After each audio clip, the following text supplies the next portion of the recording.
alors bon finalement léegi kon lan la ñu war a mën a disserter sur le plan juridique. Donc pour vous c'est un combat politique. Mais te loolu noonu ce n'est pas nouveau au Sénégal. Je pense que de 1962 avec Mamadou Dia jusqu'aujourd'hui en passant par Idrissa Seck, Karim Wade, Khalifa Sall, toutes les procédures judiciaires qui les ont engagées ñoom Khalifa. D'accord. Moom Karim. Ce n'était pas l'argent du contribuable qui intéressait alors. Ce n'était pas combattre l'enrichissement illicite. Parce que loolu noonu fàtte nañ ko te ñoom bokk nañ tey. donc kon démb écarter un candidat. mais Khalifa Sall dafa dugal dara ci xaalis Sénégal. kenn ñaar lañ ci Karim dafa fay dara. te pourtant ñooñu tey dañuy bokk kon démb procédure bi c'était pas soucieux des finances publiques c'était pas soucieux du contribuable de l'argent du contribuable ce n'était pas soucieux de combattre l'enrichissement illicite mais c'était justement de bloquer des candidats yi nga xamante ne à l'époque Khalifa Sall mënoon na ko sonal bu demoon da koy gagner donc kon nag boobu depuis 2012 jusqu'à présent bukki bi matoon ñoom bu naama en 2019 mais c'est pourquoi ils ont compris donc kon la finalité ce n'est rien d'autre que d'écarter Ousmane Sonko du bokk gi yëpp. bu bokkee gagné mu. alors Serigne Saliou. Pape Moussa dafa jàpp ne que tout ceci lii yëpp politique moom moo ko lal bu fekkee loolu am na wala nga d'accord ak moom ne que lii yëpp politique moo ko lal ban place la justice wala naka lañ war a jàppee justice ici au Sénégal et ce qui s'est passé fële ca CEDEAO dañ doon wax ne que CEDEAO des peuples mais est-ce qu'on peut l'affirmer aujourd'hui CEDEAO des peuples ou des chefs d'État? Bon, il faut voir simplement le comportement de certains pays depuis un certain moment à l'endroit de la CEDEAO, notamment le Mali, le Burkina et la Guinée et le Niger aussi. Donc soo gisee pays yooyu tey ñoom ni ñuy doxal ak CEDEAO nga xam ne donc CEDEAO du jarul dara. En réalité CEDEAO c'est pour quel chef d'État un syndicat de chefs d'État bon ñoo fay nekk di noce di nocci du leneen. Mais pourquoi alors juger nécessaire je pense que même la dernière fois maa ngi doon laajte lan lañ mënoon xaar ci CEDEAO bi ñu fa yóbboo. mais man la fois passée waxoon na la je n'attends rien de la CEDEAO foofu xaaruma fa dara xam nga xaaruma fa dara dans la mesure où ña fa nekk la ñuy def d'abord. Même s'il y a l'article 22, je crois, alinéa 3, qui dit que les décisions de la CEDEAO sont exécutoires. Mais chef d'État, il n'exécute jamais les décisions de justice. Il est même question aujourd'hui de voir comment faire de sorte qu'il y ait une contrainte pour que les décisions soient appliquées. Mais ña fa nekk aussi dafa am ñoo xam ñoom lañ fa toogal loolu aussi mooy dëgg. Donc man tout ce qui sort de cette cour là wax dëgg yàlla même su fekkee ne man keroog la fois passée ici wax naa ko moi je n'ai pas du tout foi en ces d'abord à l'instance même communautaire parce que boo gisee CEDEAO la muy doxalee en réalité moom la cour bi moom lay doxalee kese la suprastructure les chefs d'État la ñuy def parce que boo gisee dans l'affaire du coup d'État nigérien le comportement des chefs d'État alors qu'en réalité il y a eu des coups d'État yoo xam am na fii et ils n'ont pas eu ce même comportement donc ça veut dire que affaire yi c'est ciblé. Donc ñi nga xamante ne dañuy ciblé aussi quand il y a des décisions de justice ñi nga xamante ne ñoo fa toog en tant que les magistrats de la CEDEAO aussi c'est des décisions yoo xam ne dañ koy ciblé moo tax man franchement pour l'instance communautaire man nee naa depuis 2001 ba léegi temps ba fa ñoom Aliou Sall nekkee le professeur de droit Aliou Sall que je salue au passage ñooñu bañ fa nekkee cour bi amoon na crédibilité mais depuis lors la cour a perdu complètement sa crédibilité et loolu day dem de jour en jour waaw léegi et d'ailleurs ñoom ce qu'ils ont dit à propos de la décision yi ñu génne ils ont dit que les droits de Sonko n'ont jamais été violés. C'est ce qu'ils ont dit. Oui. Bon, donc je me pose la question de savoir est-ce que ñoom xam nañu réellement kon kan mooy Sonko. Non, fekk na réellement loolu la ñu wax. Moi je me suis dit est-ce qu'il y a pas erreur sur la personne. Pour yow dañoo jóg. Non, franchement parce que dire que les droits de Sonko n'ont jamais été violés loolu sax je crois que c'est même une offense vraiment ñi nga xam ne ñoo nekk fii ci dëkk bi même s'ils ne sont pas du côté de Sonko parce que aussi am na yoo xam ne je crois que il faut vraiment mettre les formes mais dire que complètement que les droits de Sonko n'ont jamais été violés bon loolu aussi ñoom lay engagé quand on leur a dit de se prononcer sur la radiation de comment dirais-je de Sonko sur les électorales lu ñu wax ñu ne quand c'est pendant devant la justice ñoom dañ ci àddu mais pourtant ñoom ci li ñu wax la dissolution du parti boobu pourtant c'est pendant fii et pourtant ils se sont prononcés là-dessus ce qui veut dire que ils n'ont pas voulu tout simplement se prononcer sur ce cas de figure. Maintenant revenant tout simplement à la décision de la Cour suprême li Pape Moussa wax léegi dafa am solo parce que man li ma jàpp mooy on ne devait même pas en arriver à ça aujourd'hui waruñu woon egsi fii mais ce qui est sûr et certain c'est que affaire yi su jaaroon yoon il y aurait même pas procès dadul am ba ñuy egsi fii mais soo gisee lépp nu mu ce tourbillon politico-judiciaire là fa mu jógee ba fi muy egsi da ngay xam ne aussi ñi nga xamante ne ñoo nekk ci nguur gi ils ont un objectif bien précis l'objectif bien précis c'est comme il l'avait avec Karim Wade comme il l'avait aussi avec Khalifa Sall il fallait écarter Karim il fallait écarter Khalifa maintenant c'est autour de Sonko il faut l'écarter c'est-à-dire par tous les moyens loolu mooy wax bi quels que soient les moyens qu'ils vont utiliser c'est-à-dire il faut tout faire pour que Sonko ne puisse pas se présenter à des élections soo gisee la manière brutale avec laquelle ils ont dissous comment dirais-je le PASTEF loolu nga foofu nga koy xamee pour un rien c'est-à-dire c'est fondé sur amul benn c'est-à-dire simplement ci ndoxu bakkanu ministre bi ci lañ ko tasee ci leen amul benn décision boo xamante ni moo mën a fonder aujourd'hui la dissolution de PASTEF même boo demee dans la sous-région fii dissolution parti du jógee même du chef de l'État du jógee du ministre de l'État c'est-à-dire ça doit être une décision judiciaire motivée mais il y a qu'au Sénégal où la loi là nga xam ne c'est une loi obsolète depuis 89 jusqu'à aujourd'hui ñu bàyyi ko fi ça veut dire que aujourd'hui le chef de l'État moom il a tout le pouvoir pour dissoudre les partis des autres mais le président lui son parti il ne va jamais le dissoudre parce que bu fekkee ne moom mooy génne décret bi kii génne décret du mës a dissoudre partem c'est là où la loi quand même a failli dans les sourds boo Togo fii boo xoolee fii les pays là c'est-à-dire que toute dissolution de parti repose sur une décision judiciaire et je crois que là aussi homme politique ñoom dañ ci am une responsabilité donc pour dire tout simplement que li nga xamante ne moom moo xew tey Cour suprême bon les avocats l'avocat général a même comment dirais-je évoqué la jurisprudence Karim Wade xam nga jurisprudence Karim Wade nit ñi dañ koy fàtte parce que jurisprudence Karim Wade fii bi mu amee mais la juge Aïssatou Diallo Ba bi nga xamante moom doon na siéger tey à l'époque mu nekkoon la présidente du tribunal d'instance de Dakar quand les avocats de Karim Wade ñoom bi ñu porté affaire bi pour wax ne kon dañ ko juger parce que dañ ko bañaloon ne moom du newul ci liste yi ils sont pourvus devant le tribunal d'instance mais la juge là lan la wax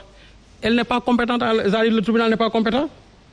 loolu la elle a sorti l'ordonnance 470 du 23 juillet 2018 et les avocats de Karim Wade ont attaqué ça au niveau de la Cour suprême et pourtant Cour suprême aussi xamul wax Cour suprême daf ko jàppale daal ne ko le tribunal n'est pas compétent aujourd'hui le tribunal maintenant est compétent à la matière c'est-à-dire que man loolu laa mënul comprendre ba léegi en 2018 c'était pas compétent mais aujourd'hui en 2019 en 2023 ils sont compétents à la matière. Donc déjà il y a paradoxe foofu. dama ne même loolu l'avocat général a évoqué la jurisprudence Karim Wade c'est-à-dire que ce qu'on a permis à Karim Wade aujourd'hui on l'a pas permis à comment dirais-je à Ousmane Sonko. Pape Moussa wax na ko léegi Karim Wade à l'époque il y avait une décision judiciaire boo xam ne ñoom dañ ne da koy écarter de la présidentielle mais ça ne l'a pas empêché de recevoir ses fiches de parrainage. Ça ne l'a pas empêché. Léegi aujourd'hui qu'est-ce qui bloque réellement pour que Sonko duñ ko jox ay fiches de parrainage. Qu'est-ce qui bloque selon vous? Non mooy li wax rek c'est-à-dire ils sont dans un combat politique. C'est pas un combat judiciaire c'est ça ils sont dans un combat politique maintenant ils veulent s'appuyer sur la justice. Que dire des juges justement? Non xam nga juges yi ñoom li ñuy def ñoom loolu ñoom seen bopp loolu lay engagé mais ñun ñi nga xam aussi nous sommes des observateurs dañuy mën a analyser par rapport à ce qui s'est passé hier et par rapport à ce qui se passe aujourd'hui mais soo gisee à 2 reprises le comportement des avocats généraux muy Marème Diop Gueye ak Ousmane Diagne mais vous voyez comment ils ont défendu le dossier là ak li ñu ci wax lépp mais malgré tout ça la Cour suprême ne les a jamais suivis ci ñoom li nga xam moom la ñu wax et jamono sax dañuy wax ne bu njëkk sax avocats yi les avocats généraux ñoom généralement ils étaient toujours contre ñi nga xamante ne ñoom la ñuy indi foofu mais ci seen aqulaay taala ñoom wax nañ li nga xam ne moom lañ sentir ñee aussi décision bañ jël man dama leen koy respecter li ñuy wax dañoo respecter mais nag aussi dama ne bu fekkente ne dañ ne aujourd'hui le tribunal d'instance de Dakar est compétent à la matière mais dañu waxoon ne en 2018 ñoom Karim Wade ba ñu demee foofu ñoom dañ ne le tribunal n'était pas compétent pour et on l'avait même renvoyé à Qatar ne foofu la ñu ko war a dem régler ji mais Qatar y a pas d'autorité juridique il y a que les autorités consulaires et c'est là où le problème s'était posé et finalement loo ci gis Karim Wade dañ ne il n'était pas inscrit sur les listes électorales. te li poser problème surtout c'est la notification de la décision de radiation mais notification boobu ba tey jii laa wax ba tey jii kenn mënu koo génnee jusqu'à aujourd'hui personne ne peut sortir la décision c'est-à-dire la notification de radiation kenn mënu koo génnee. Très bien. dañ koy wax nii rek mais kenn génnewu ko te loolu aussi xam na koy waral parce que la décision judiciaire bi nga xamante ne mooy privé Sonko de ses droits juridiques aussi décision bu kenn gisu ko. parce que lu ñuy wax que c'est le ministre de la justice moom moo saisir je ne sais pas le ministre de l'intérieur et je dis que même loolu il n'appartient pas au ministre de la justice de le faire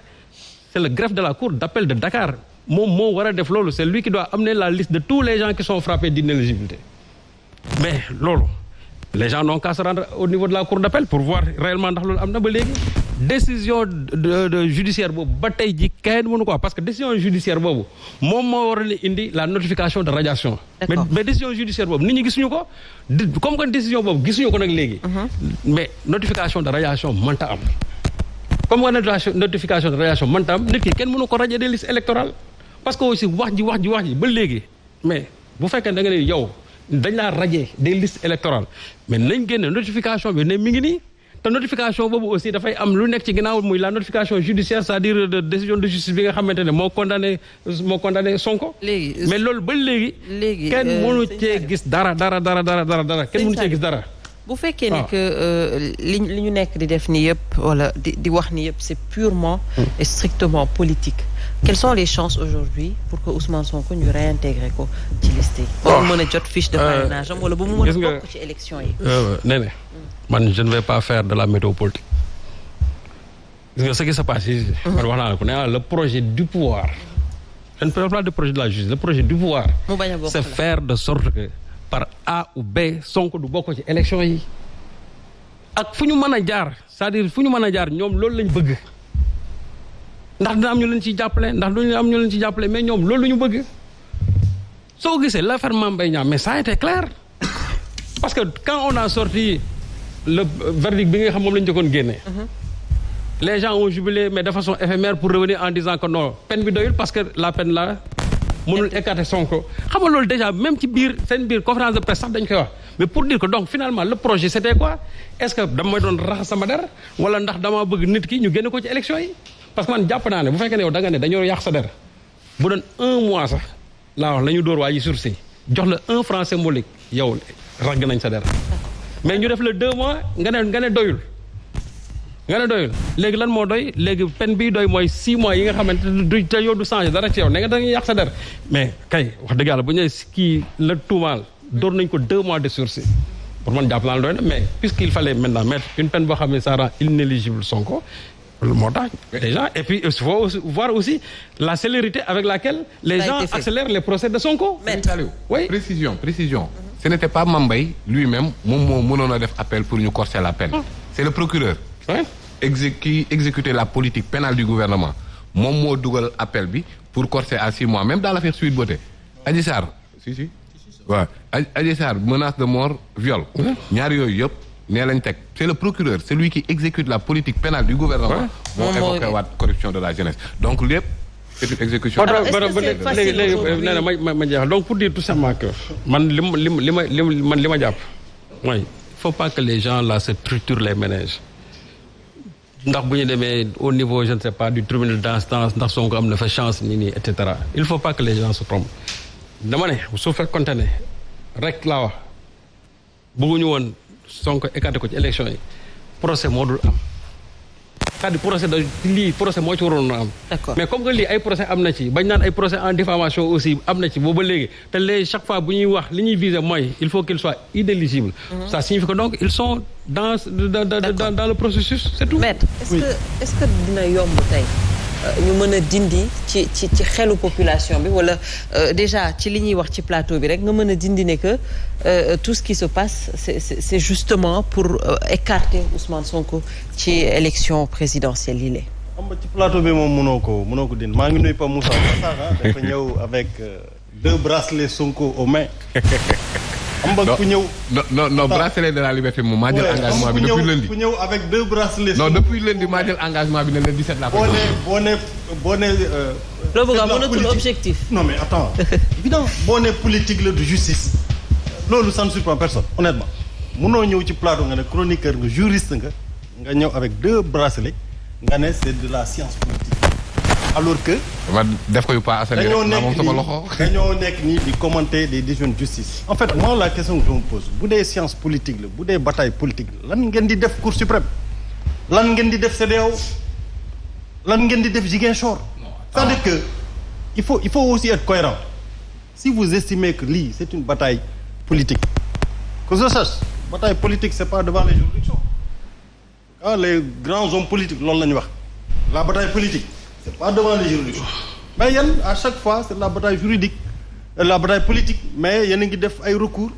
vous saisissez des juridictions vous saisissez des juges mais à chaque fois bu ngeen amee décision bu baax waaw juge bi de macha allah intègre na partie Barta à chaque fois bu ngeen amee décision boo xam ne c'est pas favorable ngeen di crier kii léegi mu ngi non bàyyi ma terminer. Non attends mais c'est une question plateau bi nag c'est un peu tout bàyyi ma terminer. non bàyyi ma terminer.